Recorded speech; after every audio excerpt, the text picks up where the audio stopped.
Hello. The League of Women Voters of Skagit County, along with the City of Sedro-Woolley, would like to welcome you to this candidate forum for multiple elected offices affecting Sedro-Woolley residents in the upcoming November 2nd general election. I'm Wendy Sanderson, and I'm going to be serving as your moderator for this event. The League of Women Voters is a nonpartisan organization.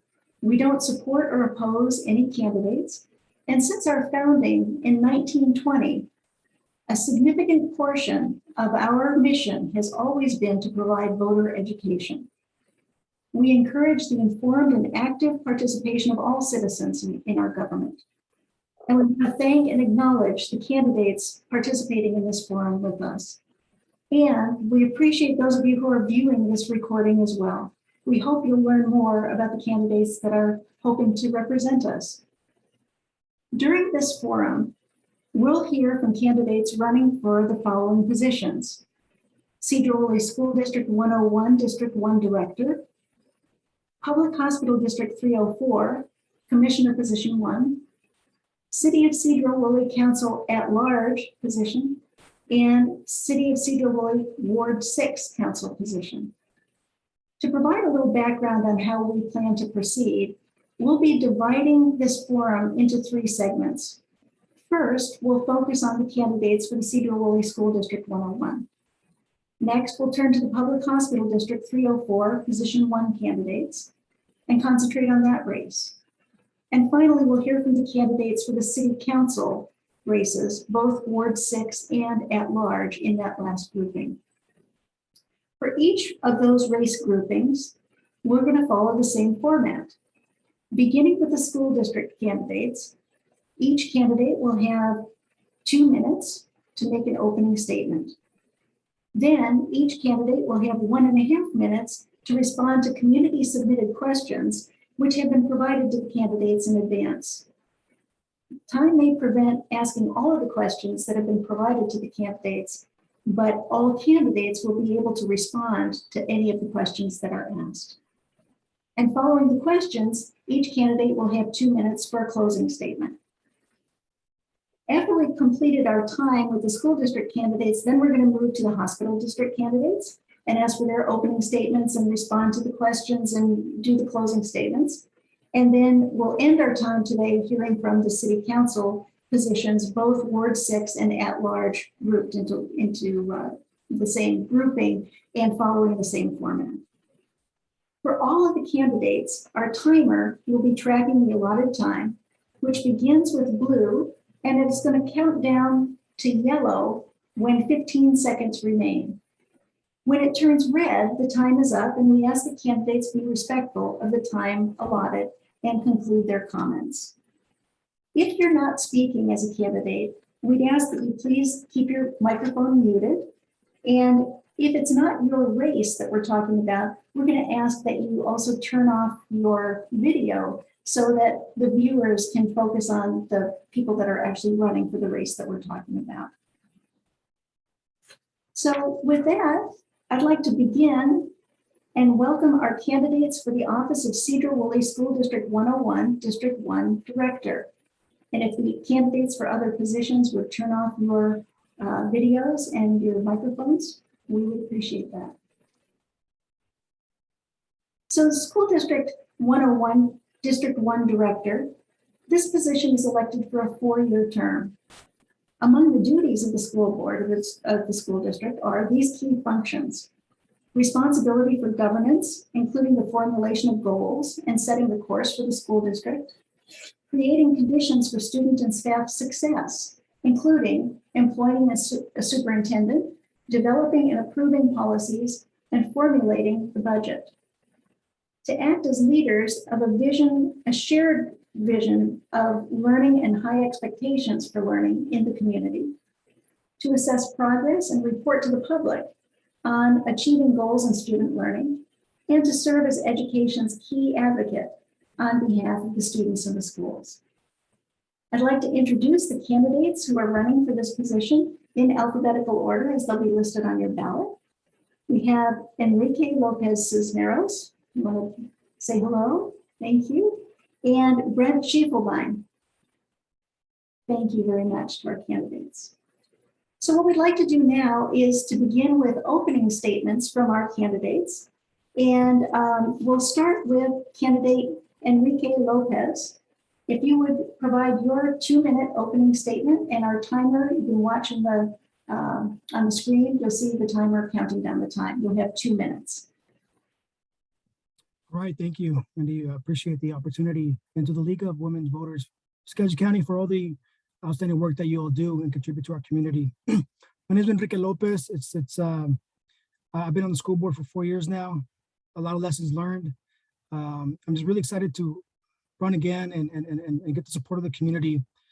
There's so much that we need to continue doing to support our students succeed in education, support their well-being in our school district, listen to our students, listen to our families, so that we can bring the best of the best in regards to resources and learning opportunities. My focus is full holistic support from K to 12 and beyond, provide teachers with the materials and the trainings that they need, listen to our parents, especially the ones that are not coming in and sharing their voice. You know, what's going on there, and that's some of the work that I'm going to be sharing later on. You know, and how can we improve overall our services in the community? This year, these last couple of years have been very difficult with COVID. I think our executive leadership team and our superintendent has been doing some outstanding work, being responsive and on the forefront, and many times being leaders in our communities in regards to school districts on being responsive to COVID safety. So yeah, that's a little bit of who I am. I've been living in Skagit County for my whole life. I was born in Mexico. I came here when I was 3 years old. Definitely went into an education system where I was didn't understand it. You know, there wasn't very much support, but I figured it out. And I figured it out, and I'm very proud to say that I'm a graduate of Skagit County, specifically Mount Vernon school districts, and now excited to contribute to my community here in Sedro-Woolley and be responsive to the needs of our students and our families, as the need is very important. And it's a holistic approach, right? The whole community being there to support. So with that, thank you.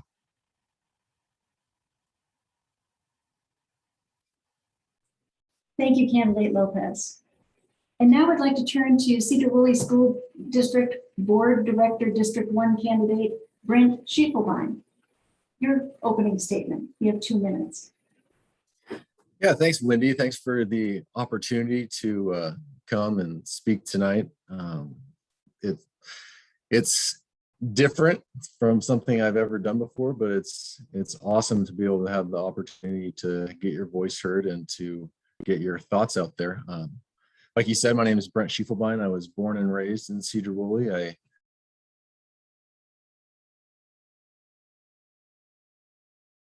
through 12 went through the whole system, and I'm basically, you know, I'm running to help the voice that doesn't seem to be heard all the time to be heard. I'm a parent, my kids are going through it, and I think that everybody needs to have their voice heard, especially on their kids' education and what they're going through.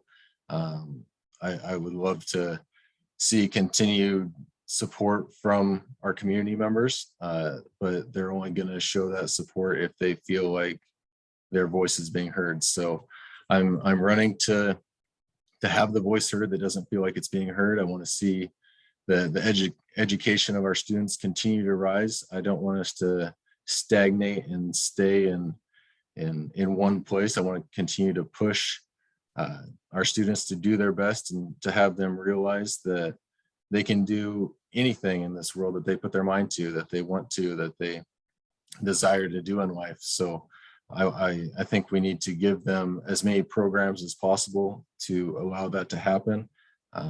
As many sports programs to develop leadership and the ability to work together with others well, because after school, that's all you're doing is working with people and working towards a common goal. So I'm excited to be here. I'm thankful for the chance to be here and look forward to it. Thank you, candidate Schieffelbein. We're going to turn to our community submitted questions now. And candidate Schieffelbein, we'd like to start with you. The first question is, how would you describe your communication/leadership style? Okay, thank you. So I would describe my communication/leadership style as leaders can only lead if they lead by example, in my view. So I like to do anything that I do in life by example. I can't tell somebody else that they need to do something or work harder at this or do a better job at this or communicate better or come up with better curriculum or anything like that if I'm not willing to put in the time myself to do that. And I'm Candidate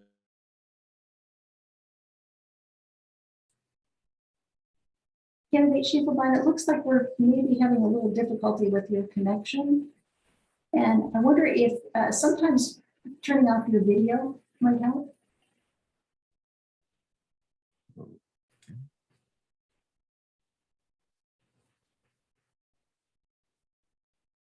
Would you like to continue? Do you want me to continue without video? Yes, if you would, please. Okay. Are you there? Me? I think we have an unstable internet connection there, candidate Schieffelbein. Can you hear me now? Yes. Okay. I'm a straightforward type person. I like you to tell me how you think it is, and I'll tell you, in a very nice way, the way that I see things, so everybody can know what the other person is talking about. So I like to lead by example. If I'm not willing to do it, I shouldn't be asking you to do it. And I like to get to the point and figure things out. Thank you, candidate Schieffelbein. And sorry about the internet connectivity issue. I'm going to try to move to a different room and maybe we can get a little bit better connection. Sounds great. Okay. And so we'd like to turn to you, candidate Lopez, for your response to the same question. How would you describe your communication/leadership style? You have 1.5 minutes. Great. First of all, this question is really good. My model is more of an inclusive model. I really like to listen to those around me and get their take on, depending on the situation. But I'm also, honesty is number one. Having empathy, understand where the other person's coming from, on their take on the subject. Accountability is very important. Get the job done and be held accountable for the task and report back. I love the model of being uplifting and inspirational to those around me. I feel like there's a lot of hammer leaderships, right? Hammer down leaderships. And I really like to be supportive, hear people out, what they're thinking and how they come to think about certain decisions. That's kind of really my take. Listening, honesty, empathy, and being responsive to those around me is huge. Are those 20 seconds still going, or is my tongue up? Or is my tongue up? Okay. So encourage. So as I'm out there in the community, folks to get to know who I am is also share. Oh, my bad. I kind of got caught up in the last seconds. Thank you. That timer just keeps on going, just keeps on ticking. Okay, thank you very much, candidate Lopez. And we'd like to stay with you for the next question. Given the diversity of students and their families, many with limited incomes, how would you seek to increase the participation and engagement of the community? This is a really good question. This is something that I really want to address these next 4 years. So as a school board director, you provide the vision, the guidance, and have conversations with the superintendent on where you want to see the district. And I think it's really important for us to listen for those parents that we haven't listened. You know, why aren't our diverse parents not showing up to our meetings, to our events? What else can we do as a district to meet their needs? How can we share?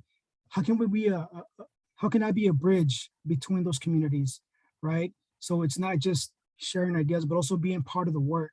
I think it's also important. It's right now we're about 23% Latino in our school district, you know, so it's important for our voice, and we also have a good amount of Native American families. So it's how do we come to the table and are responsive to the needs of those families as well, right? They're bringing in a lot of money also to our district, so we have a right and a responsibility to those families as well. So that would be my number one, is coming to being more invitational, more intentional on how we invite families, and coming up with a plan, right? And a responsive plan, action plan with timelines. So that's a big goal of mine this year, and I'm really excited to move that work forward. Thank you, candidate Lopez. And candidate Schieffelbein, do you want to try your video again so voters can see you? And see if the internet connection is better.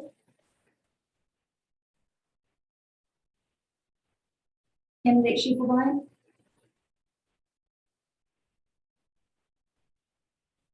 Come on. Can you hear me? We can hear you. Do you want Okay. to try your video?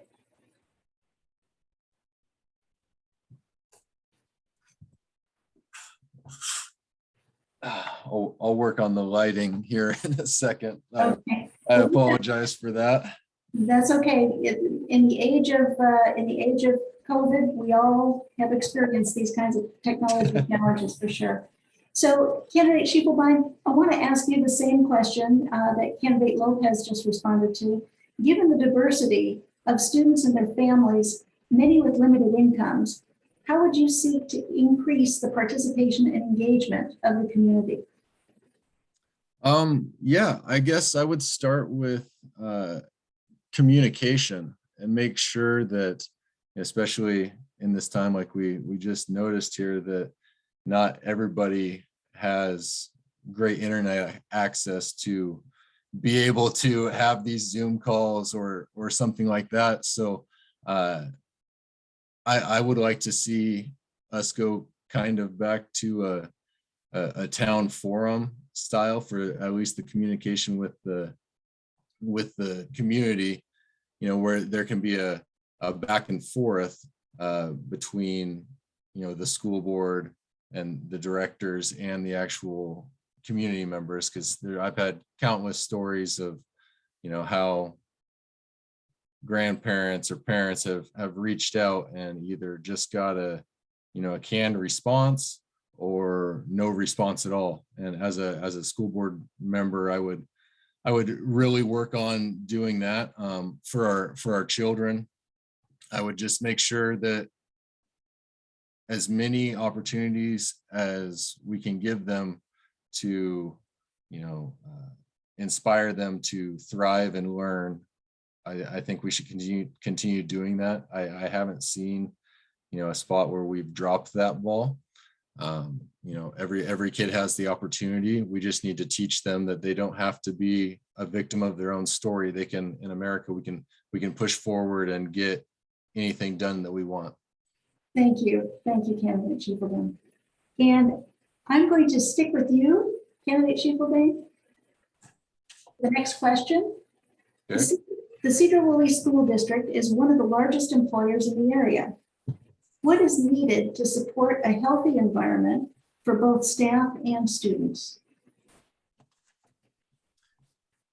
Okay, what is needed to support a healthy environment? I think that every voice, you know, for the staff side, I don't think we should put people, you know, into boxes where they feel that they can't speak their mind. Not that we need to speak our mind at work all the time, But we need to know that we're not going to get, pigeonholed into an area if we don't necessarily agree with the go along to get along. For the safety of the students, they need to know that we need to teach them that they can achieve and do whatever they want. I think the mental state of our kids right now, especially in COVID, is more fragile than we'd like to admit. They went a year and a half with their life completely changed around.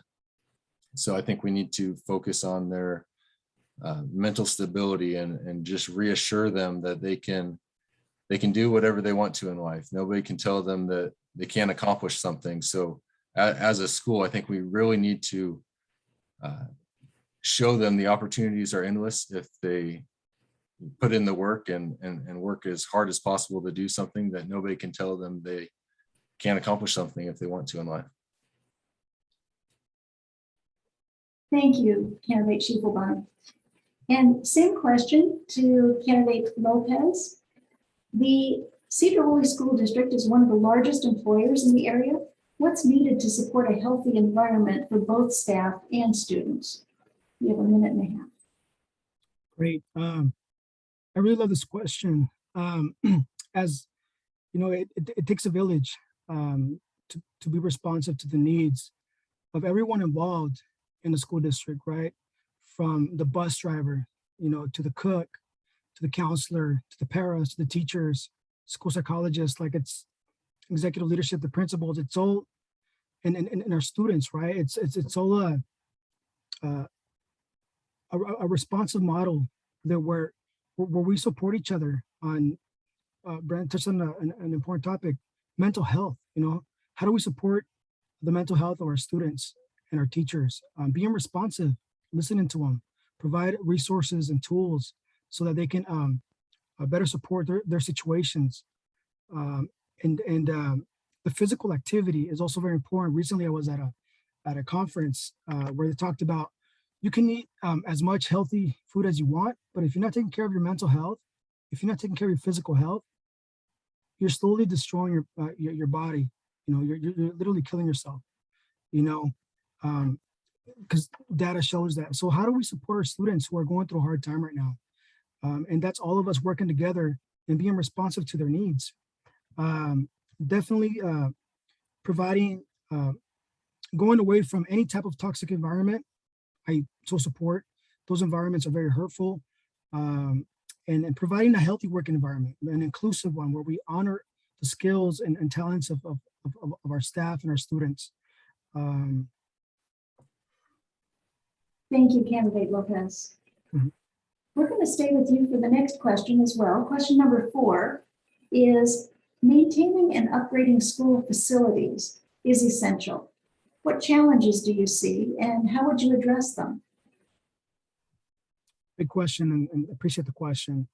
Our kids deserve the best of the best in regards to facilities, in regards to classroom materials, and we can't do it alone. We need the voters, we need our citizens on board, and as a board, we need to be responsive to what's taking place.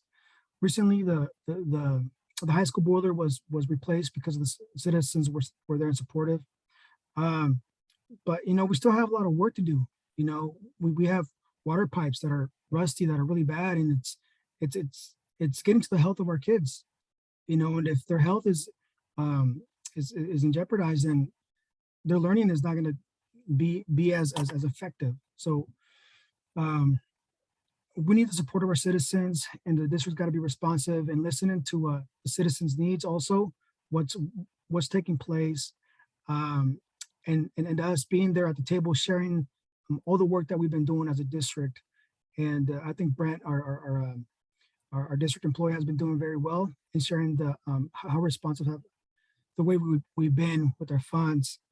But definitely a lot of opportunities in regards to us rallying around our students. If we invest in our students, we're going in the right direction. And I know there's been some tough conversations lately with COVID, but I hope that we come to the table and see the benefit of supporting our students in regards to levies, and future bonds. Thank you, candidate Lopez. Same question to you, candidate Schieffelbein. Maintaining and upgrading school facilities is essential. What challenges do you see and how would you address them? And if you could unmute, please. Sorry for that. The biggest challenge, I guess I would say that I see as far as it comes to the buildings is, yes, they are there. We do have buildings like Evergreen that are in, near shambles with water that the kids can't even drink. But to the taxpayer, I think as a school board, we need to regain their trust.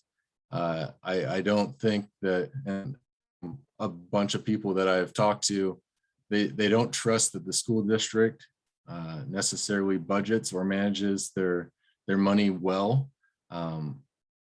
And there's a couple different ways that we can do that as a homeowner and everything like that. Everybody has to budget.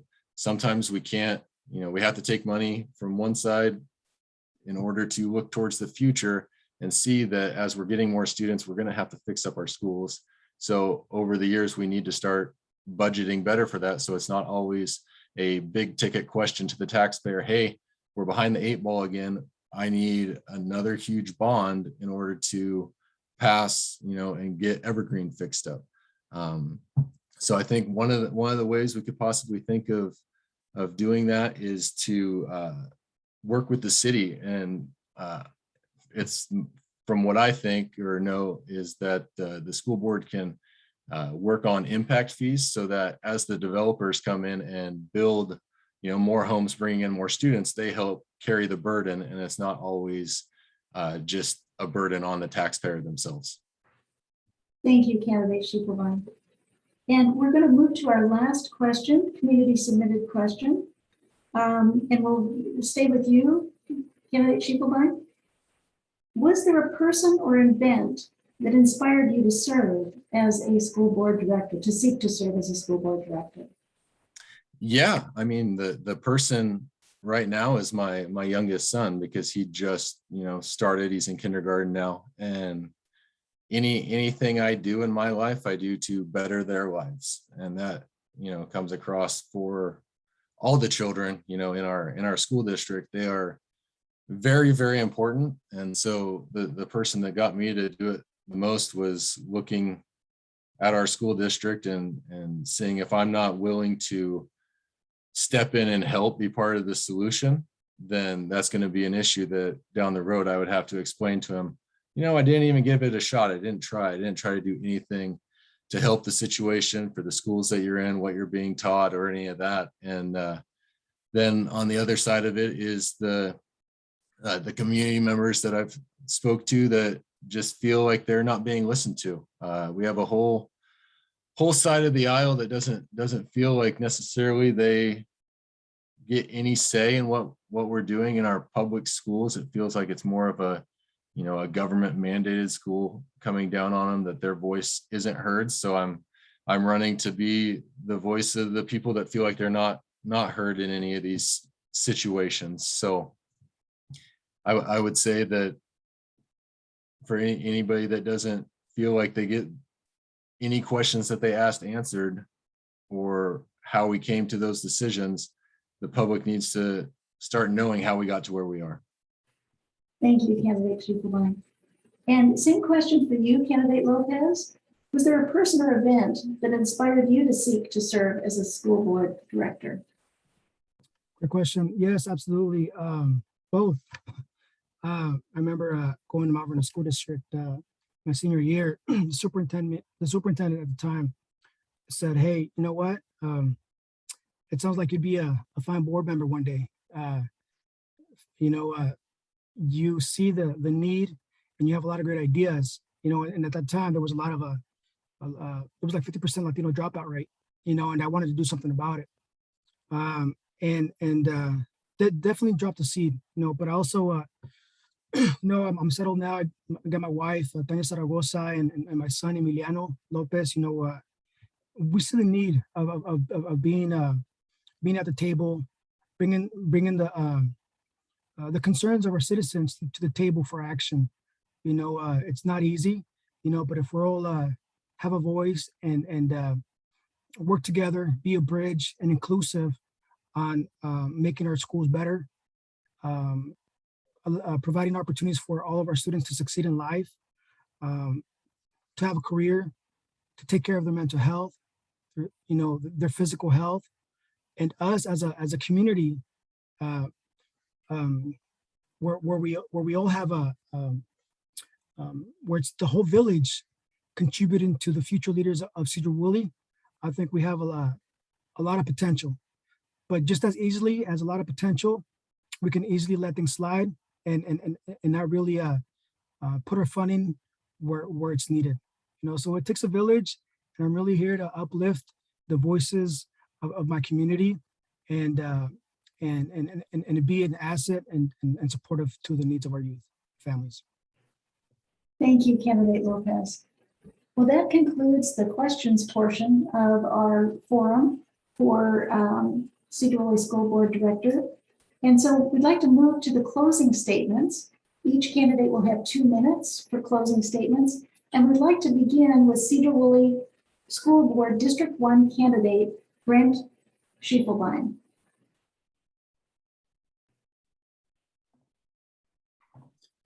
Again, thank you, Wendy, for having me. Thank you for giving me this opportunity to speak to the people, to the public.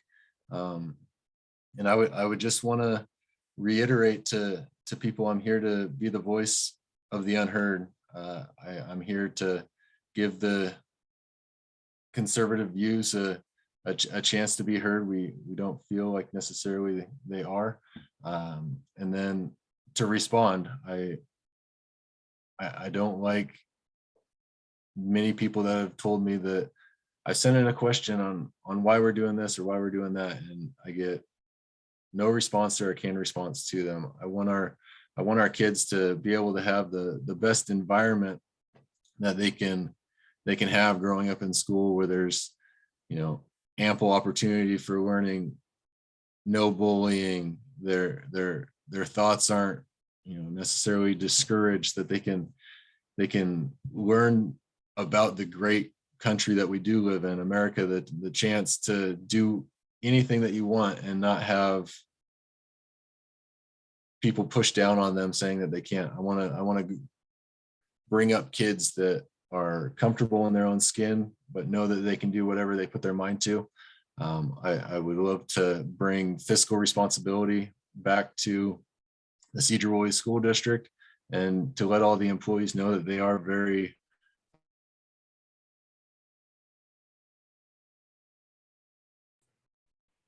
Candidate Schieffelbein, I think we've lost your connection again. and just, can you hear me? Now I can. Okay. And just to let the taxpayers know that we're not going to come to them every time we have a dire need or something. We're going to be fiscally responsible and responsible with the minds of their children. Thank you for having me. Thank you very much, Candidate Schieffelbein. And now we'll turn to the closing statements for Sedro-Woolley School Board District 1 candidate, Enrique Lopez Cisneros. Thank you, Wendy. Such an honor and privilege just to be in front of everybody here. Such strong and powerful and amazing people here. For me, I just want to say that I don't come with the liberal lens. I don't come with the conservative lens. I come with the lens where it's responsive to the needs of my district, my region, my community. All students deserve a path to success, a path to a healthy lifestyle. And by us being responsive, we're modeling what we want to see. Yes, we do have some work to do in regards to regain the trust of our community, but that's our job, and that's why we're here, and I'm here willing to put in the work, because our kids deserve all of us. So I just want to remind folks that my number one is to continue to hold the school district accountable on all school building projects and save taxpayer dollars. Continue to provide a holistic student approach, fully support students furthest from graduating on time and not passing to the next grade level. A lot of students are behind because of COVID. So how do we support the students that are furthest from graduating on time? We need to come up with plans and hold our superintendent accountable, our building principals accountable, and also where can we come in and support? Early learning is essential to K-12 success and beyond. Expand sports and extracurricular programs, especially right now with COVID. Our students need us, and I'm here to support and be responsive to the voice of our students and our families. And again, I come at you with no agenda in regards to a liberal or a conservative value. It's more of a open conversation and bringing the issues of our communities to the table so that there's some action items that can move forward. Thank you. Thank you very much, Candidate Lopez, and thank you both for joining us tonight to talk about your vision and to answer these questions for the voters. We appreciate your participation, and we are going to now turn to our candidates for Public Hospital District 304, Commissioner Position 1. And so we're going to ask those candidates to please turn on their videos and their audio, their microphones. And we're going to turn to those candidates, and I'd like to introduce the candidates in alphabetical order. We have Deborah Lancaster, if you want to acknowledge the camera there, and Greg Threemer. Thank you very much. This position is elected for a 6-year term. The key function of a hospital district is to provide high-quality health services, primarily in rural communities. In 2014, Peace Health, a not-for-profit healthcare system that owns and operates 10 hospitals in Washington, Oregon, and Alaska, assumed responsibility for all United General Hospital and medical services. United General District 304 maintains ownership of most hospital buildings, grounds, and other assets under the oversight from its 5 elected commissioners. We'd like to start with opening statements. And at this point, we've got 2 minutes, and I'd like to begin with Hospital District 304, Commissioner Position 1, candidate Deborah Lancaster. Thanks, Wendy. Hi, my name is Deborah Lancaster, and I'm pleased to be here with you tonight. I'm passionate about ensuring access to lifelong learning and wellness in our communities. During my years of experience with connecting people to knowledge and resources, my desire has been to help them enhance their personal and professional lives, and I'd like to continue that effort. I'm running for Hospital Commissioner Position 1 with United General District 304 because I know their work, I trust them, and I believe I have the skills to strengthen their impact on this community.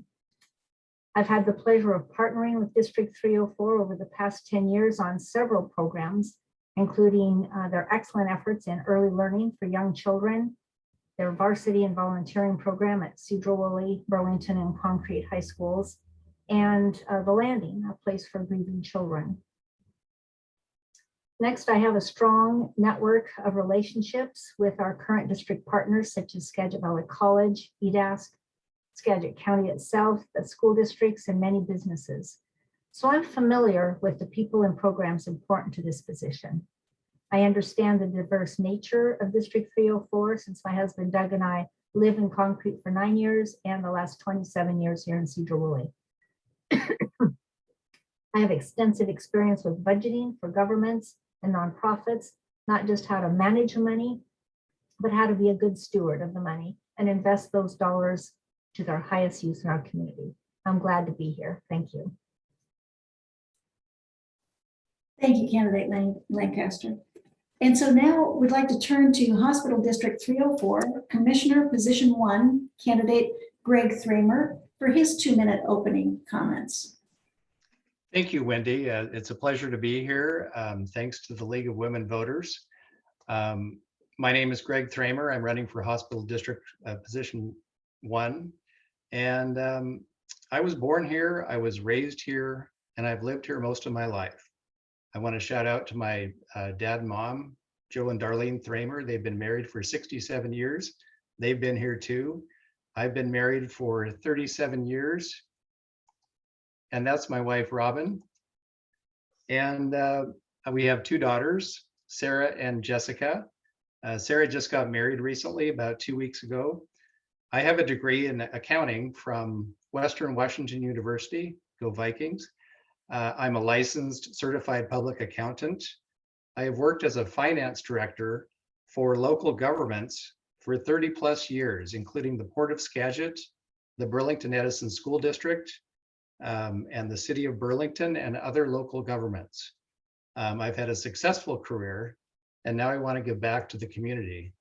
I've been a volunteer all my life as well. I've served in other various capacities, so I'm not just an accountant. I've got a heart too, so there you go. Thank you, candidate Threemer. We're going to turn now to the questions that have been submitted from the community for our candidates for Hospital District 304 Commissioner. The first question, what do you see as the primary role of a hospital commissioner? Candidate Threemer, would you take 1.5 minutes to respond? Thank you.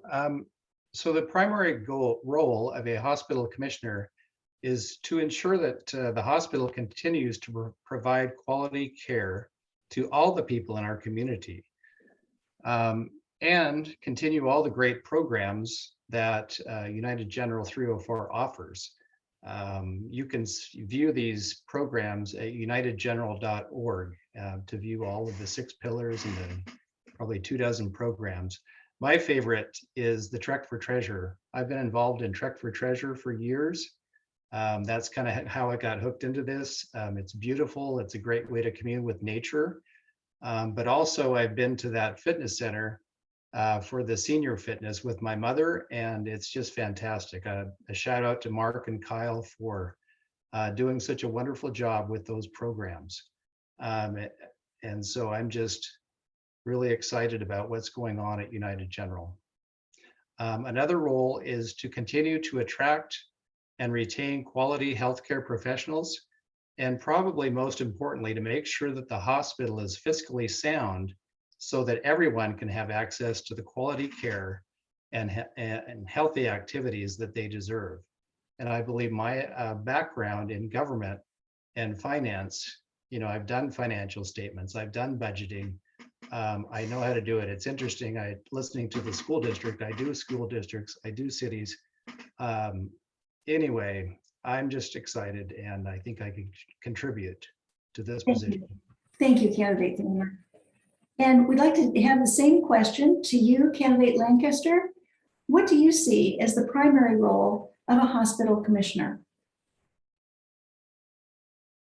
And if you could just unmute, please, and then we'll start the timer. Sorry. Primary role of a hospital commissioner is to care, to pay attention, and to be honest and ethical as we serve the people whose desire is to have a close to home, top-notch medical care, as well as programs that support positive assistance with the day-to-day struggles that affect health. Things like access to food, support for those with addiction, mental illness, and those experiencing poverty.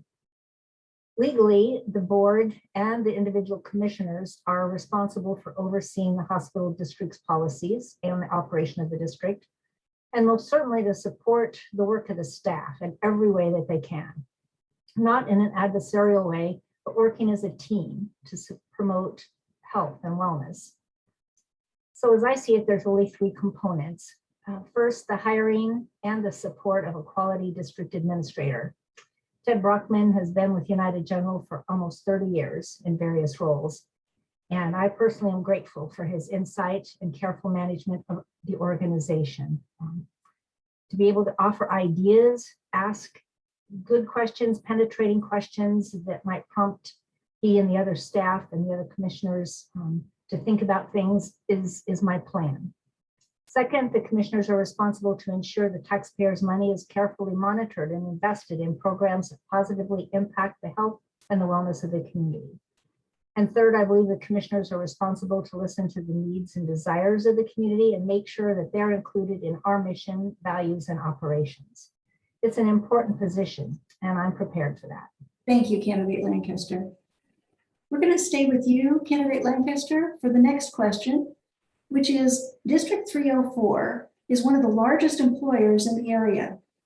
What do you see as a commissioner's role in creating and maintaining a strong, sustainable workplace? Sure. To create and maintain a strong workplace, as I mentioned earlier, the commissioners really need to hire and keep a great administrator. Quality begins at the top. Next, commissioners should make sure that we offer competitive wages and decent benefits to the staff. We want to attract and keep the very best. Another step is to make sure that required job qualifications are appropriate for the job and that we hire people that reflect the demographics of our community. Commissioners can also support the professional development for all staff, trainings for particular job skills, certainly, as well as general skills such as communication, time management, and diversity and inclusion coaching. There's really good trainers right here in Skagit County to help us develop the tools necessary to broaden our respect and value for all people. Most certainly, the commissioners can make sure that the workplace is inclusive, not just by looking at numbers, but also be welcoming to different ideas and ways of accomplishing district goals. I want District 304 to be a high-performing organization. Thanks. Thank you, candidate Lancaster. And same question to you, candidate Threemer. District 304 is one of the largest employers in the area. What do you see as a commissioner's role in creating and maintaining a strong, sustainable workplace?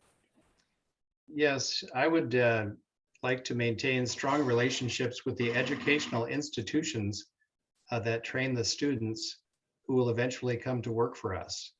I have reached out to the staff at the Northwest Career and Technical Academy to see what they're doing to prepare their students to work at the local hospitals.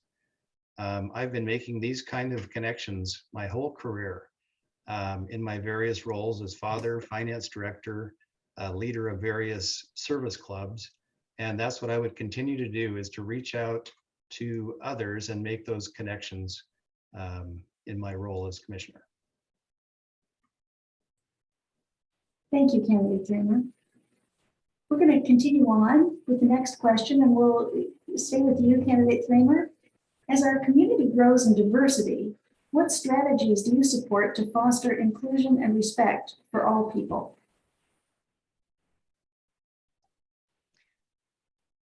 Yeah, that's a great question. Growing up in the Skagit Valley, we have always worked with a diverse group of people.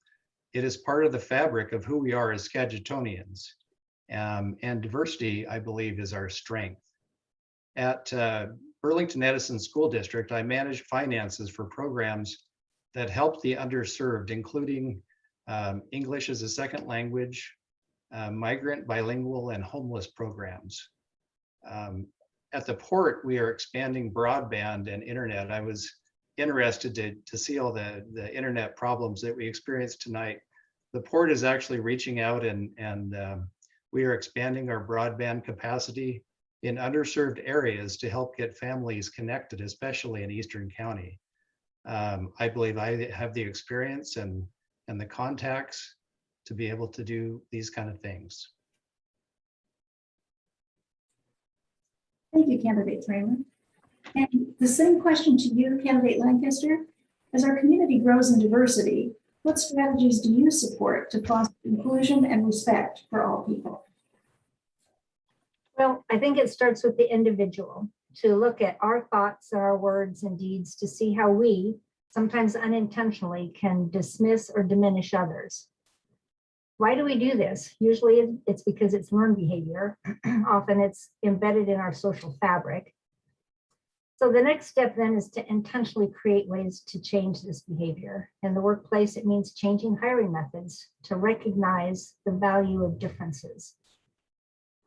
Hiring somebody just because they fit our culture, for example, really just means someone like us. And then we're just going to be more like us instead of more diverse. It diminishes our ability to succeed and even thrive as an organization. Other strategies include listening to hear other people's stories, perspectives, and background. One thing I learned from my work with Population Health Trust is that it's not enough to invite people to our table. We have to go to their table, sit with them to better understand. And of course, we have to hold ourselves accountable. We have to measure the results of our actions. Are we truly changing our language and our policies and not just writing a statement and putting it on a shelf? I think this is a really good place for the commissioners to support staff efforts. Thanks. Thank you, candidate Lancaster. So we're going to stick with you, candidate Lancaster, for the next question. What specific skills would you bring to support the excellent programs of United General, which seeks to improve the health and quality of life of the residents? Thanks for asking. A major reason I entered the race for this position was because my skills closely align with District 304's program and goals. First, I worked with state nonprofit budgets for over 30 years with Skagit Valley College, Washington State University, and United Way. I understand how to read budgets and how to focus on what's important. Next, I've served on boards for many organizations over the years. Population Health Trust, EDASC, the Low Income Homelessness Advisory Board, Leadership Skagit, for example. Next, I have familiarity with many of District 304's programs, Varsity and Volunteerism, Early Learning, WIC, the Women, Infant, and Children's programs, the Farm to School program, and Concrete, and recently Help Me Grow. I'm on the Help Me Grow Advisory Board. Of course, over the years, I've developed relationships that will support District 304's efforts, including knowing people at each of the 3 school districts, Burlington, Concrete, and Sedro-Woolley, know businesses that are interested in health and wellness, and community leaders throughout the county. Lastly, I've been attending the commissioners' meetings all year. I've seen their budgets, heard of the advances by Peace Health here, and know of the successes of District 304's programs. While I'd be a new commissioner, I'm prepared and ready to start. Thank you, candidate Lancaster. And the same question to you, candidate Threemer. What specific skills would you bring to support the excellent programs of United General, which seek to improve the health and quality of life of residents? That's a good question. Thank you. We have already spoken about my greatest strengths, which are knowledge and experience in government and finance. But I would like to pivot to highlight my leadership roles in the following clubs: Boys and Girls Club, Padilla Bay Foundation, Fur Conway Lutheran Church, Cabala Heights HOA, Burlington Edison Kiwanis, in which I was served as president during the COVID period. I have a wide variety of participation as a board member and as a president, as a treasurer in all of these organizations. And so I believe that I have the contacts and just the variety and of knowledge of different organizations, including the cities, including the school districts, including the county. So I have all those contacts as well. And so I even wrote the first nutrition policy for the Burlington Edison School District. They didn't have one, and I wrote it. I met with nutritionists. And so I feel like I could do anything I set my mind to. I'm well connected to the community. I know how to lead in a variety of settings. And I think that uniquely qualifies me for this position. Thank you, candidate Threemer. So we're going to move to our last question, community submitted question. And we'll start again with you, candidate Threemer. How would you engage and educate the taxpayers of District 304, who often know very little about how a hospital district works? Thank you. Since deciding to run for this office, I've been really surprised at how many people, they don't really understand what a hospital district does. I will make it my personal mission to educate via blogs, videos, monthly newsletters, conversations, presentations to service clubs, whatever it takes. I'll reach out to local schools to get the youth more involved. And I would like to establish a youth advisory board that would meet maybe a couple times a year to get the youth involved in that. I know that certain things are being done already. There's a web page and there's a Facebook page. I think those could be updated and improved. And I think that my background as a government finance director and along with the clubs that I belonged with will qualify me for me. I have done a lot of education as well. Every time there's been a levy or a bond or any kind of proposal, I'm the one that prepares the educational material. I do the PowerPoints, I do the presentations, and so I feel well qualified to educate folks about taxes, about finances, about budgets. It's what I do for a living. Thank you. Thank you, candidate Threemer. And the same question to you, candidate Lancaster. How would you engage and educate the taxpayers of District 304 who often know very little about how a hospital district works? You're right. Through no fault of their own, yes, many people in this area are not fully aware of all the marvelous programs that are brought here by District 304. And it can be confusing with Peace Health contracted to provide the medical care, while the district focuses on that critical prevention and wellness programs. One thing I want to be sure that I share with others is I'm talking with them in person in the community and through Facebook and other ways. I know what a bargain we're getting. Last year, my husband and I paid only $32 in taxes to the hospital district for our home and property in Sedro-Woolley. I want people to know this because it can be easy to grumble about taxes, and yet we get so much in return for so little. So how would I engage and inform people? Well, fortunately, I have 20 years of experience in presenting to service groups, school boards, chambers of commerce, as well as city and county leaders. I know how to do this. I regularly attend Chamber of Commerce meetings, even now, and am part of several organizations that are interested in learning what's going on. So there's many ways to share that. And I know a great deal about many of District 304's programs. I'm committed to learn all about or more about all of them. I'm truly enthused about sharing this news and very willing to listen to questions and ideas from people and then follow up with them. Thanks. Thank you, candidate Lancaster. So that concludes the question portion of our forum. And we're going to move to closing statements from our candidates. And I'd like to begin with Hospital District 304 Commissioner for Position 1, candidate Greg Threemer. You have 2 minutes for your closing comments. Thank you, Wendy.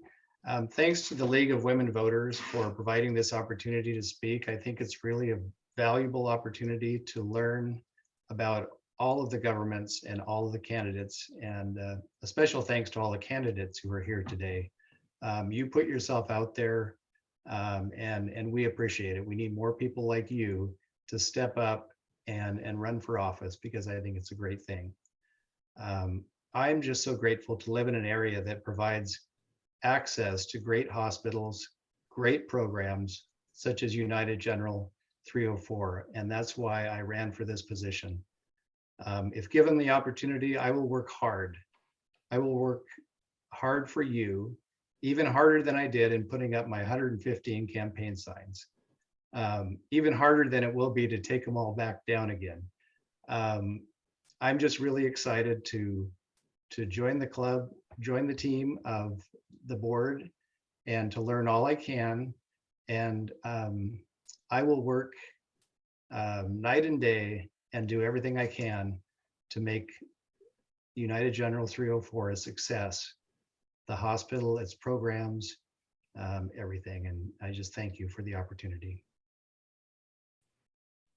Thank you, candidate Threemer. And now we'd like to hear closing statements from Hospital District 304 Commissioner Position 1, candidate Deborah Lancaster.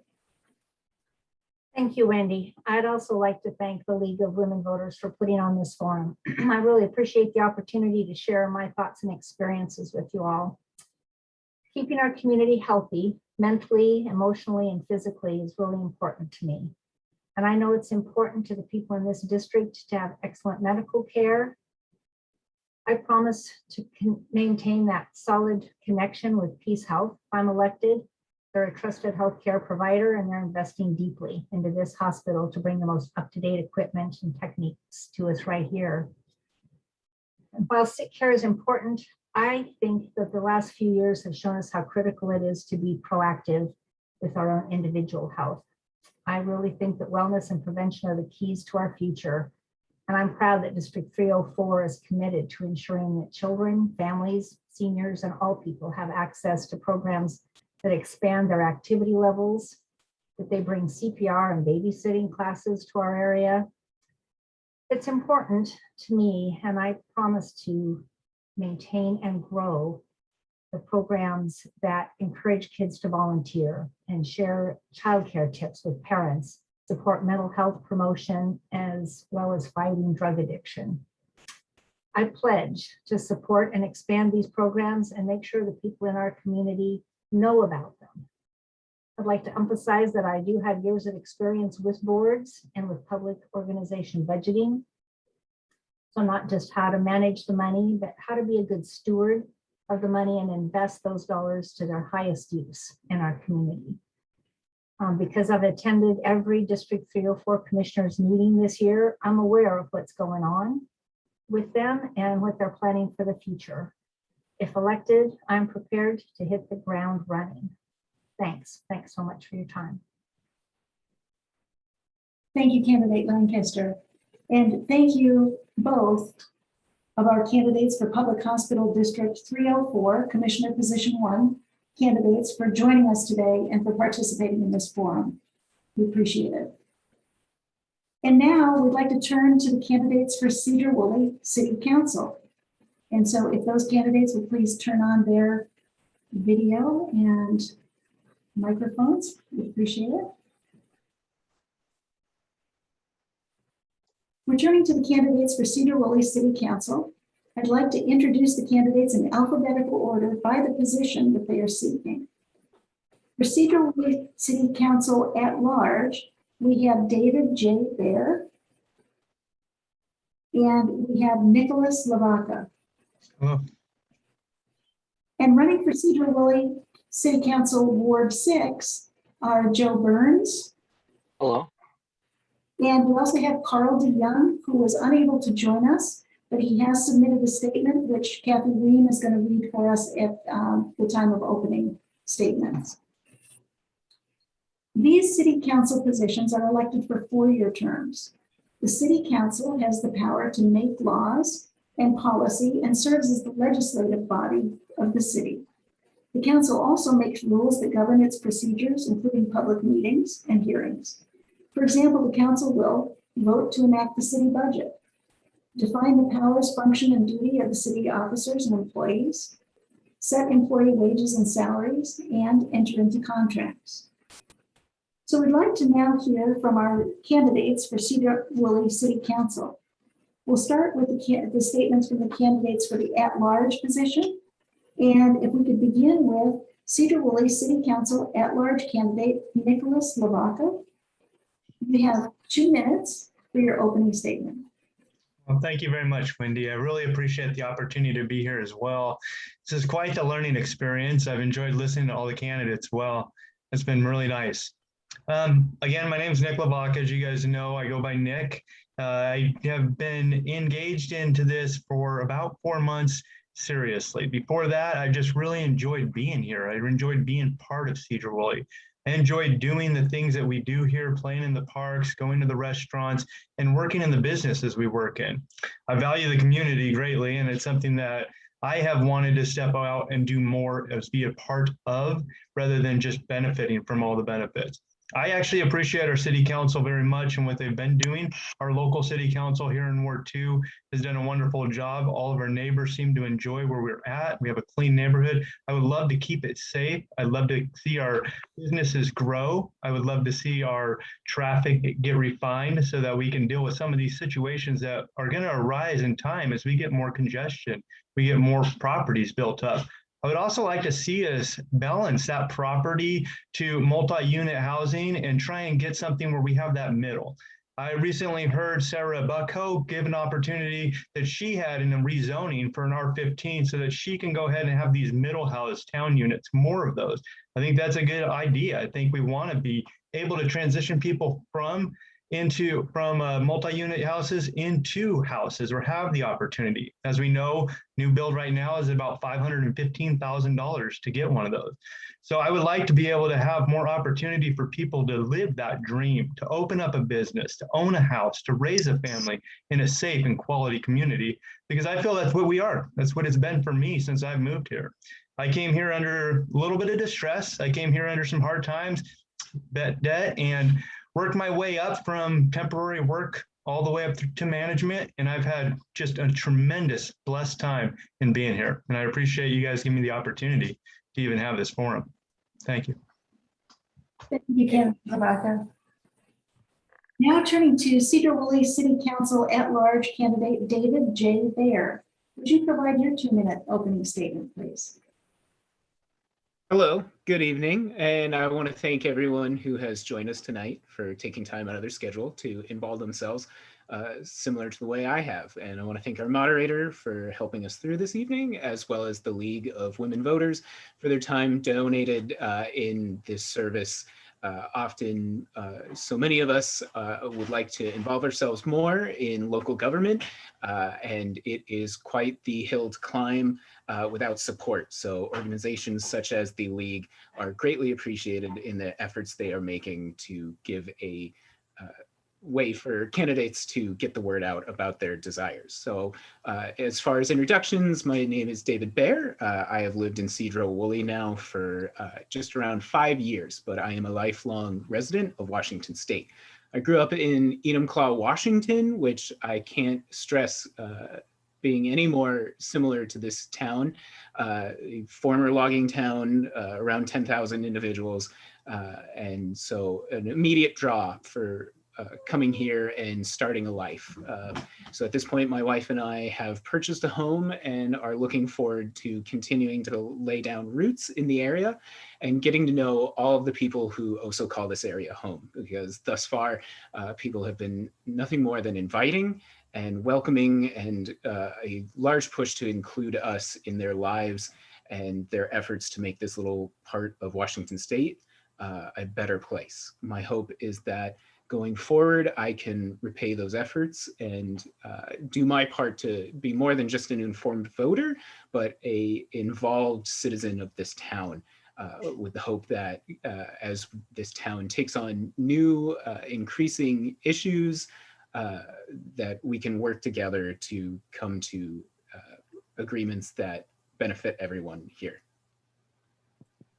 Thank you, candidate Baer. And now the Sedro-Woolley City Council Ward 6, candidate Joe Burns, if you would provide your 2-minute statement. Thank you, Wendy, and thank you for moderating this event for us. I wanted to start by thanking the League of Women Voters as well for the opportunity. And I want to thank everyone who has supported my campaign. It's been amazing to see the outpouring of support we've received over the past 4 or 5 months. I jokingly started out saying that I guess you could call me the average Joe, and it kind of seemed to stick. People liked it. I'm a blue collar worker. My wife Naomi and my son Eli are my world. I absolutely love living here in Sedro-Woolley. It's that fantastic small town I always wanted to raise a family in. As a child, I got bounced around a lot. I've lived all over the country, big cities, little tiny towns that make Sedro-Woolley look big. And I cannot think of any place I'd rather be. I look forward to raising Eli in this town and watching him grow up, and him being able to point to a house and say, that's where I grew up. That was my childhood home. I want to help make this a community that can thrive and continue to grow as times change, helping us to keep our sense of that community. I love the logger rodeo, the parade, all the wonderful things that go on in our town that make it feel so homey. And the friendliness of everyone here has been spectacular. As your council member, I will listen to your concerns. I want to build consensus and find solutions. We won't always agree on things, but we can find common ground and move forward together. I've always thought that listening to different perspectives, especially people who I don't necessarily agree with, is extremely important to developing a well-rounded sense of what's really going on in the world around me, so that I can make good, informed decisions. That's really my idea of leadership. You lead by example. You work to make sure that you earn people's respect by working hard. So thank you very much for your time. Thank you, candidate Burns. And now, Sedro-Woolley City Council Ward 6 candidate Carl DeYoung is not able to join us tonight, but he has supplied a statement, and I'm asking Kathy Reed, League of Women Voters Voter Services Chairman, to read his statement. Okay, thank you, Wendy. So this is the message we received. It says, "Good evening, League of Women Voters of Skagit County. Thank you very much for inviting me to the League of Women Voters of Skagit County's General Election Forum for the Sedro-Woolley City Council Ward on Monday, October 11, 2021. The League of Women Voters plays a crucial role in vetting candidates, and I was happy to complete your survey, which I hope is publicly available. Additionally, I encourage you to let your Ward 6 members know how to reach me for any questions or concerns. I wish you the best for a great candidate forum and regret that I cannot participate. Thank you again for your work to educate voters in an era of rampant misinformation. Best regards, Carl DeYoung." Thank you, Kathy. So we're going to turn now to questions for our candidates who are able to be present with us. And question number 1 is, how would your skills and experience help the council to achieve its vision for the city, a vision of prosperity, vibrancy, and safety? And we'll begin with you, candidate Bear. Yeah, I would highlight the fact that I first came to Skagit County as an AmeriCorps intern. I started my career in the area at the Padilla Bay National Estuarine Research Reserve. In that time, I spent the year learning about abilities to give back to your community through service and employment. My first introduction to the town of Sedro-Woolley was then through a Martin Luther King Day project where we came to Sedro-Woolley to assist the Helping Hands Food Bank. And my cohorts and I spent the day painting the walls and doing other tasks to improve that center in an effort to give back. Beyond that, I began a career in the area in natural resources and other customer service positions that I feel like have greatly strengthened my ability to communicate and work with others.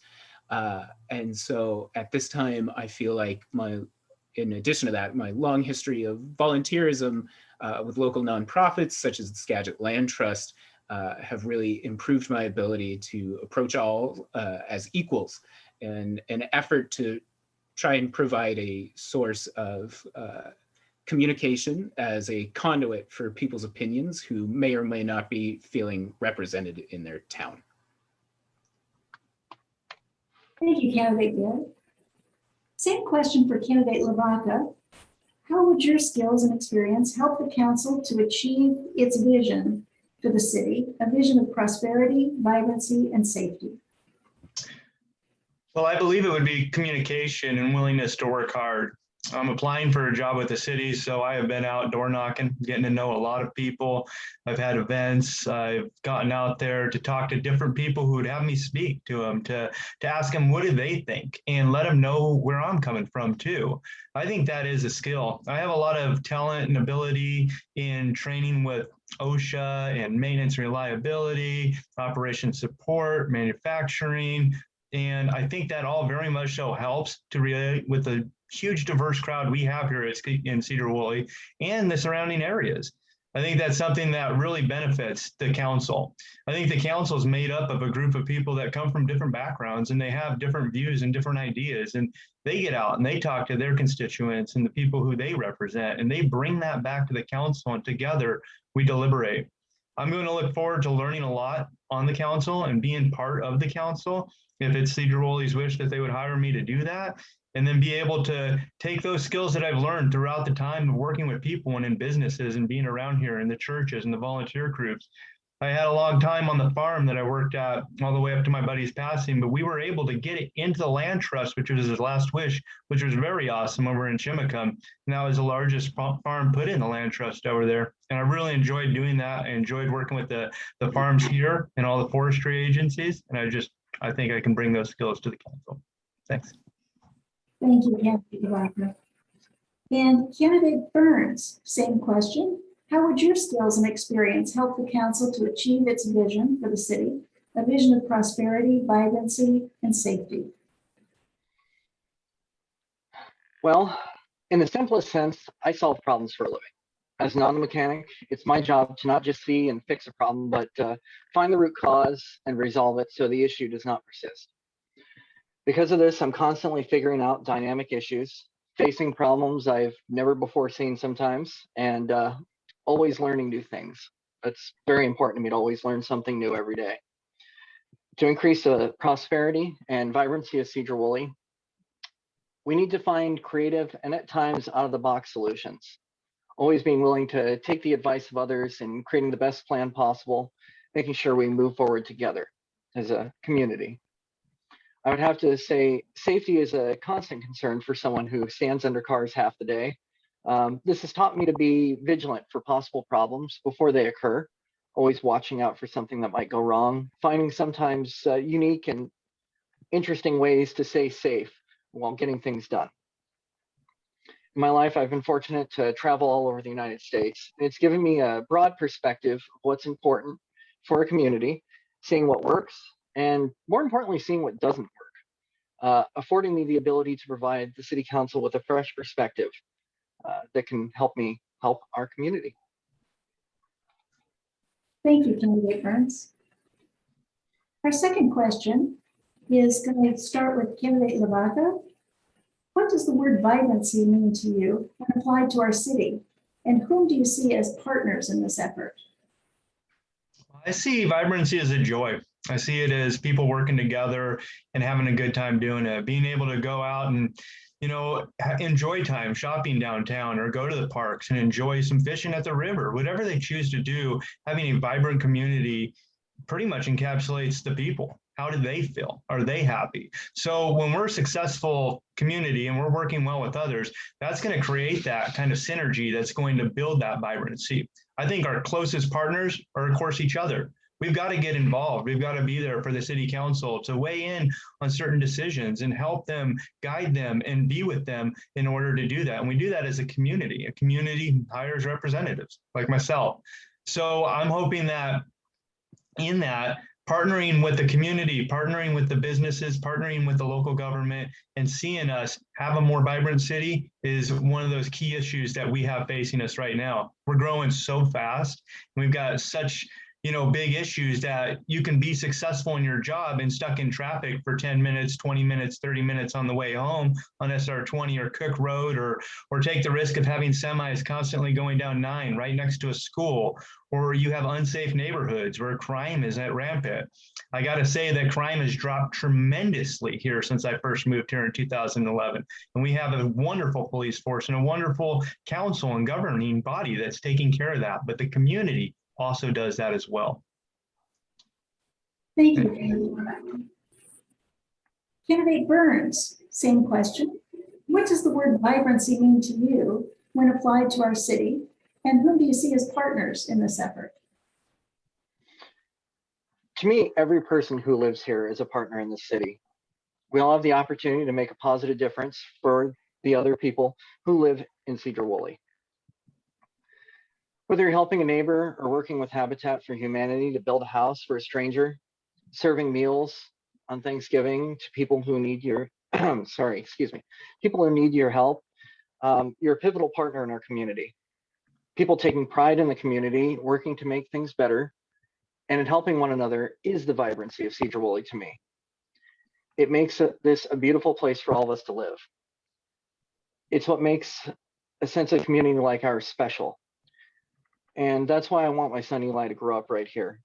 I think that the amazing vibrancy here is like Nick was saying, people going out fishing, people going and enjoying the parks, the beautiful days, just strolling down the street and looking at the old houses. It's such an amazingly wonderful place. And that's what vibrancy means to me here. Thank you. Thank you, candidate Burns. And candidate Bear, same question. What does the word vibrancy mean to you when applied to our city? And who do you see as partners in this effort? Yes, to me, vibrancy immediately is a metric of a town's ability to thrive. Is there opportunity for gainful employment? Are there housing options for people of all income levels? Are we making sure that we are welcoming and open to newcomers? And as we face further issues, is the town council and government prepared to take on these issues, such as increases in traffic, potential increases in crime? But ultimately, my focus would be that a vibrant city is one that is open to discussion, that any instance where the town council or town opinion reaches an impasse, it's not seen as a negative, but as an opportunity for all to work together and discuss and come to a solution that all parties can agree is most beneficial for those in the town. That's why I would assume that our best partners in that case are our school-going children, the next generation in this town, and their parents, who are greatly invested in the success of this town, and also our local business operators. Ultimately, the draw to this town is our downtown core. Thank you, candidate Bear. Our next question is a two-parter. Candidate Burns, will start with you.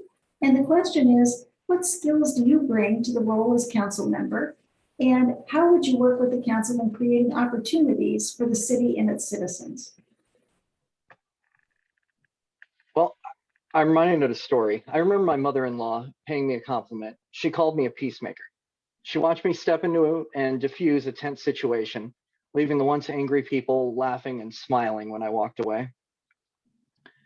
I think that listening to people, truly listening, looking at things from their perspective, trying to get yourself into their shoes and not just from your own perspective, considering where common ground can be found and giving new or creative ideas and not making demands. This is how I'll work to bring the council together on issues that face our city. Considering how polarized politics has become, finding the common ground that can bring us together is more important than ever. I want to make sure that everyone feels represented. That's why I've knocked on almost every door in the ward myself. I think I have about 80 more to go, what I'm going to do on Saturday. My campaign's knocked on every door repeatedly. And we always ask people, what are you concerned about? What do you like? What do you want to see change? That way, when I go to the council and work with them, I have an idea of what I need to do to help make everyone feel involved. Thank you. Thank you, candidate Burns. Same question for candidate Bear.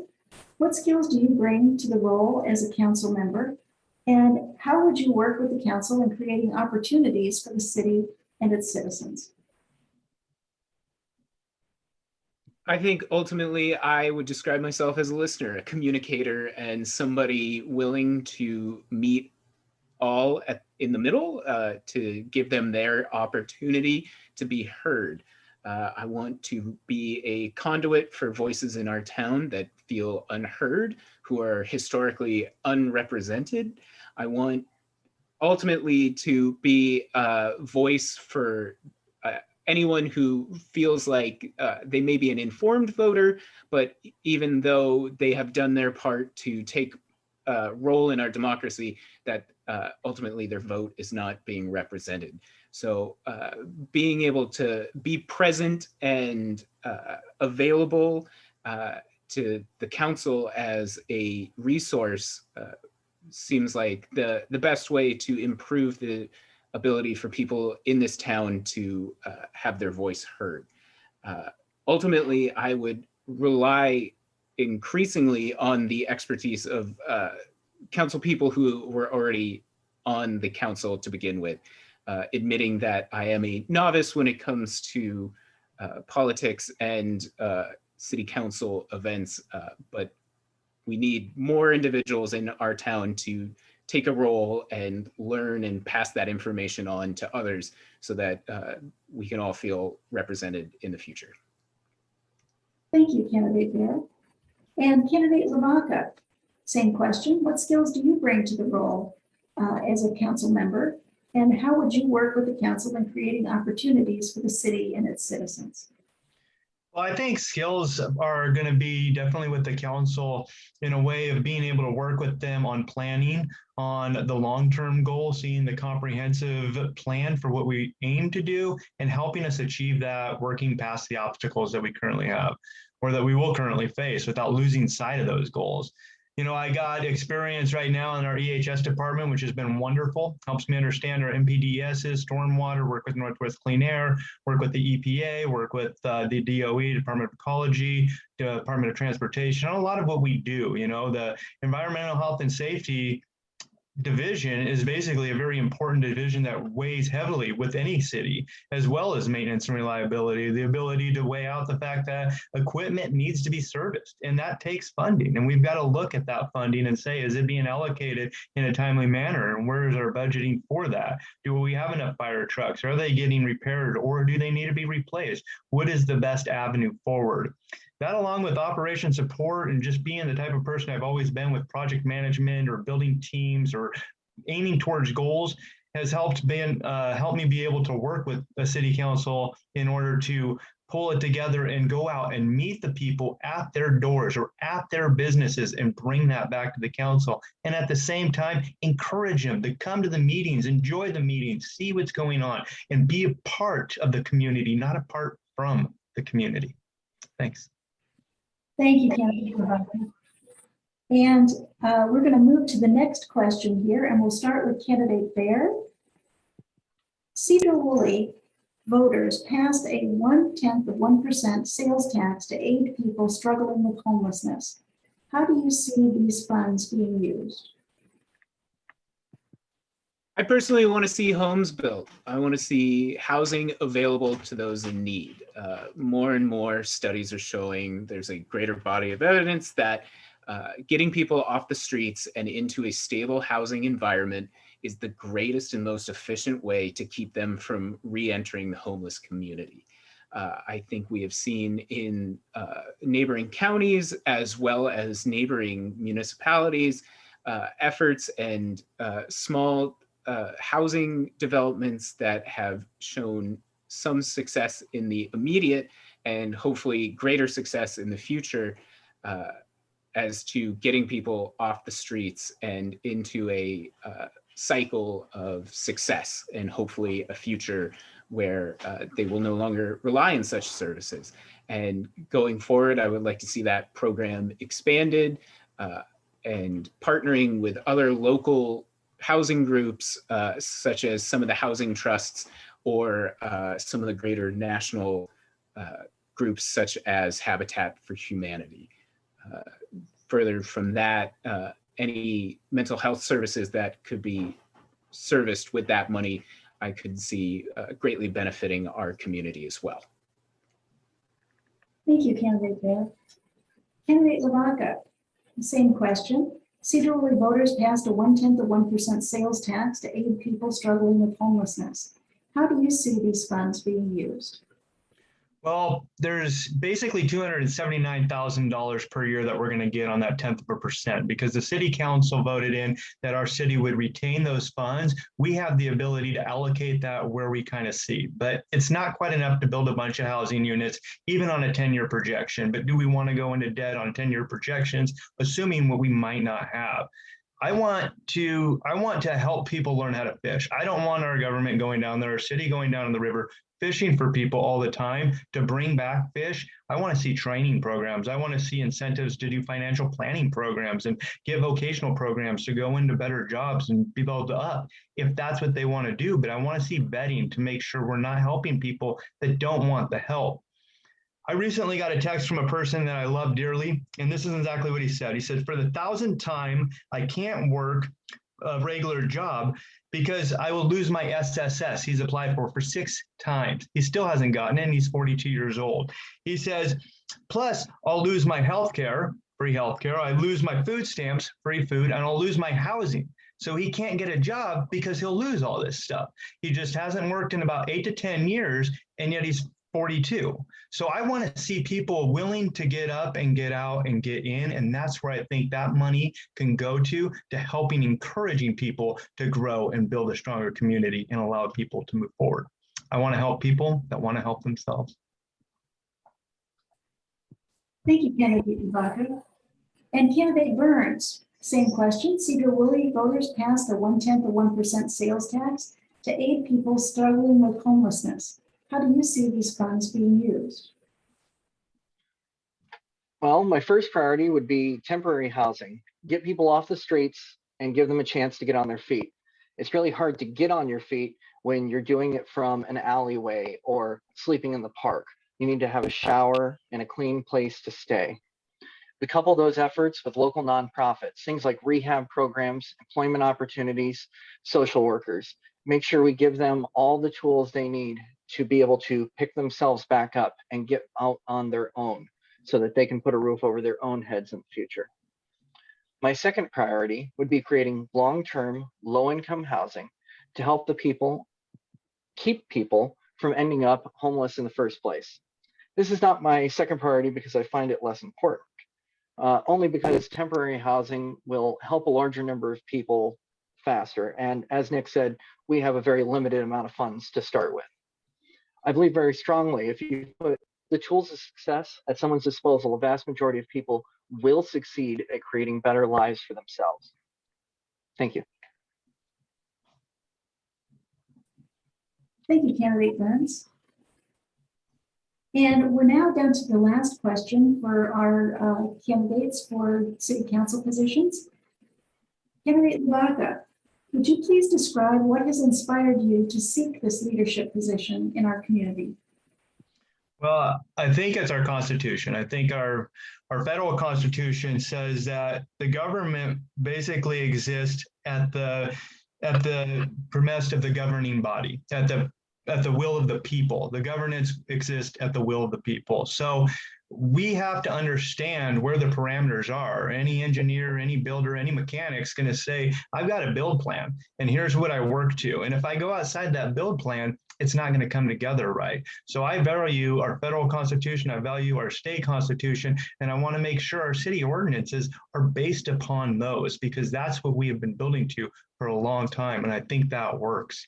I think that having, interactive planning commissions that have been really awesome to see those working, but being able to see them, have a website that you can go on and see where are we building out? What are we doing for the road construction and touch those and get maybe some description on there or being able to put comments and feedback there online, being able to help youth, being able to get out there with the skate park. I talked to those guys, they said they want more rails out there. That would be great. I'm thinking a drone racing course, bringing in the skate club like Kevin Loy was working diligently on and was looking at doing competition, being able to lead in that capacity to build people into a new way. And that's inspired me to be a part of this community and to be a leader in this community is all of the opportunity to serve. Thank you. Thank you, candidate Ibaka. And candidate Baer, same question. Please describe what has inspired you to seek this leadership position in our community.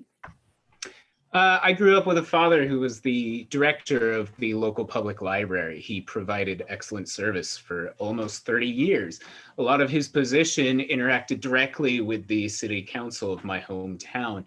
To provide excellent services like that, it took the efforts of all involved, city employees, townspeople and their opinions and desires for their town, as well as a knowledgeable and respectful council that was interested in making sure that their town had functions such as an active and vibrant public library.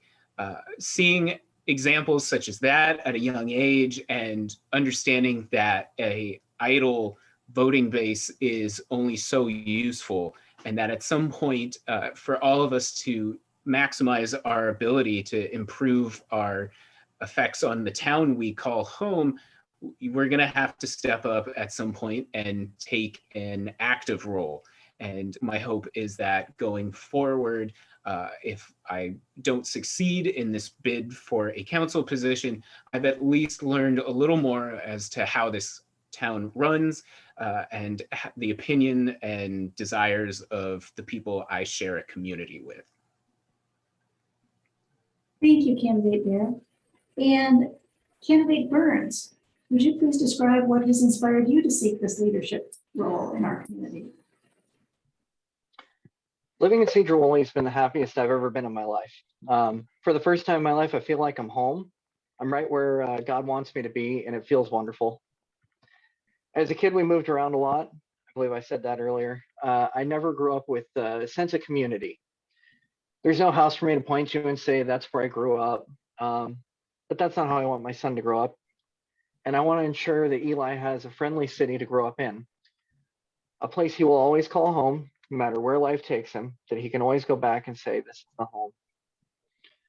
Furthermore, being a role model to my son by showing him the importance of taking part in one's community, taking pride in where you live, and working hard to help the people around you. It's very important to me. I think that David made a great point about the importance of people participating, actually taking part in our community and in our election process, being willing to step up and to have your voice be heard and to help others have their voice heard as well. I've always thought that it was very important, and I've gone out of my way to make sure that I learn about candidates and do the things like watching the League of Women Voters and understanding what people stood for. I believe that that's deeply important for all of us to do. And that's part of what drove me to decide I wanted to run for this seat. Thank you. Thank you, candidate Burns. And that concludes the questions that we have for our candidates for these city council positions. So we'll move now to our closing statements. And would like to begin with the closing statements for those candidates that you'll see on your ballot for Sedro-Woolley City Council Ward 6. And that's going to be candidate Burns. Would you please start with your closing statement of 2 minutes? Okay. Well, I think it was May. I received a number of phone calls from people urging me to run. I'd considered running for office before, but wasn't 100% that I was in. But I got calls from people from both parties. They knew I would work tirelessly for our city, and I was a hard worker, and I would work for everyone and with everyone. I'm proud to say I'm the endorsed candidate for the Democratic Party of Skagit County, and I'm the recommended candidate for the Republican Party of Skagit County. No matter your political party, I'm your candidate, and I look forward to representing you because I believe that we should all work together. In these city races, it's supposed to be about community. It's not supposed to be about parties. It's not supposed to be about the federal politics that right now are very difficult for people to deal with at times. And I wanted to speak to both parties and make sure that I included everyone in my run for office. It's deeply important to me that every person here feels properly represented. And when someone has a question or concern, I'm going to go out of my way to listen to them. When I've been knocking on doors and someone tells me that, they had a question, but they couldn't think of it, I give them my number so they can call me later on and ask me that question so that I'm able to connect with them and truly understand what it is that concerns them and what I can do to make their lives a little bit better in our community. In the end, I just want to make sure that this is a great place for all of us to live. We can all raise our kids, watch grandkids grow, and feel safe in our homes. And I believe Sedro-Woolley is a spectacular place to do that. I want to thank you all for your time. Thank the League of Women Voters for all the efforts you put in and all the candidates for being willing to step up and run for office, because this can be very difficult and challenging, but it's also very rewarding. So thank you very much. Thank you, candidate Burns. And just a reminder that Carl DeYoung, candidate DeYoung, was unable to join us tonight. He will be the other person that you see on your ballot for Sedro-Woolley City Council Ward 6. And now let's move to the closing statements for the candidates running for Sedro-Woolley Council at Large. We'll start with candidate Baer. Would you please provide your 2-minute closing statement? Again, thank you to all who joined us this evening, and an especially large thank you to the League of Women Voters and all those who helped organize this evening with that organization, including the folks behind the scenes assisting us with the IT connected to this event. This is a great opportunity that I wouldn't have had without the assistance of this group. Again, I come to this position with extreme humility. I in no way pretend or want to portray myself as someone who has all the answers. I'm just another concerned citizen who would like to do their best to listen to those in their community with the idea that we all have the same idea, that we want a town that supports all who come here, who want to call this home and want an opportunity to live their best life. So going forward, I ask that anyone with a desire to be represented on this council take the time to read about my position in the voters pamphlet. I look forward to answering any and all questions that may have arisen during this time getting to know me. I look forward to a time in the near future where if I am chosen to be on the council, I will have the ability to make sure that our services are ready for any issue facing this town as it grows, as well as making sure that there are resources for all to enjoy the great bounty that is Skagit County. Thank you for your time, and thank you for this opportunity. Thank you. And now candidate Lavaca, running for City Council at Large position. Would you provide your 2-minute closing statement? Absolutely. Well, it's been wonderful getting to know some of the candidates running on the city council. And David Baer, I haven't met you yet, and it's nice to hear you. It's nice to hear your stance. And if people would like to get to know me a little bit better, I do have a website, and I'm on, social media. I've been out there door knocking, getting to know people, and I really appreciate everybody who's come and spoken to me and allowed me to speak. I heard a story about a forest fire that happened, and it just scorched everything. It took out everything. These people were assessing the damage, and they heard some chirping off to the side, and they went over there and they knocked over this lump, and it was a bird. The whole thing collapsed. The carcass fell on the ashes, and there was chicks underneath it that lived. It was a mama bird that protected her chicks. It was just amazing. And I heard that story, and it impacted me so much. And I relate it to my faith in Jesus being the bird and me being the chick and my choices being the flames.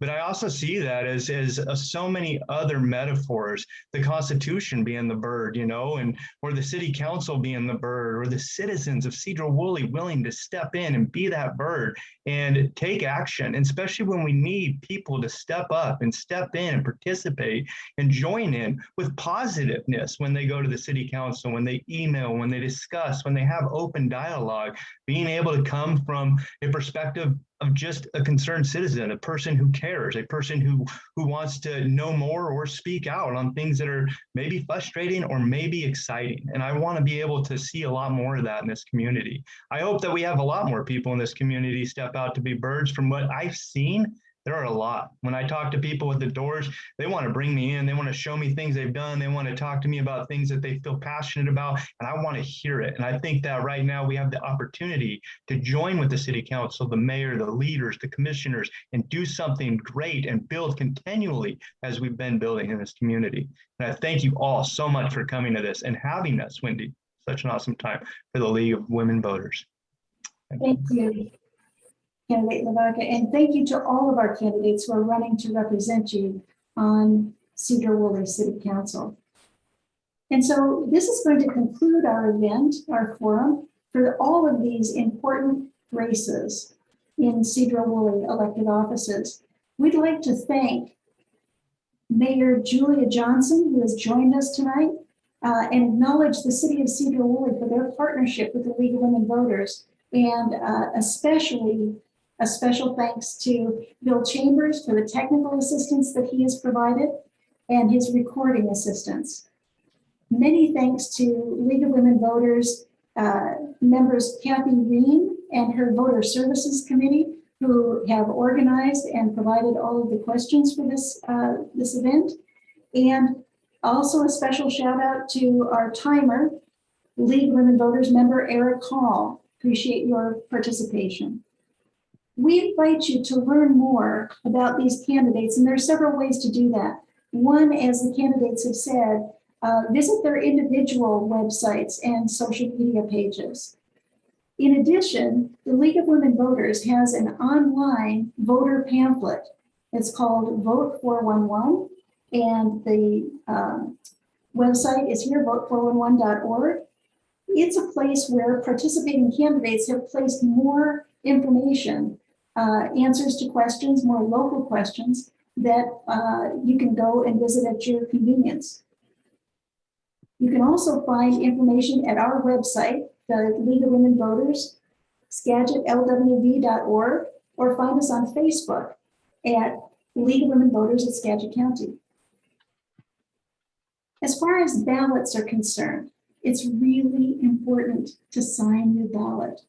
So number one, please sign your ballot. And remember, your ballot must be received or postmarked by November 2nd. And so this handy checklist is something that you can go through. You're looking at and learning about the candidates and the issues. And be sure to return your ballot. If you use the post office, you'll want to make sure that you allow at least a week if you're putting it into a mailbox, or have it hand canceled at the post office. Or you can use one of the 10 handy election drop boxes that are located throughout the county, including in front of the Sedro-Woolley post office. So you'll have up to 8 p.m. on election day, which is November 2nd this year, to put your ballot into that ballot drop box.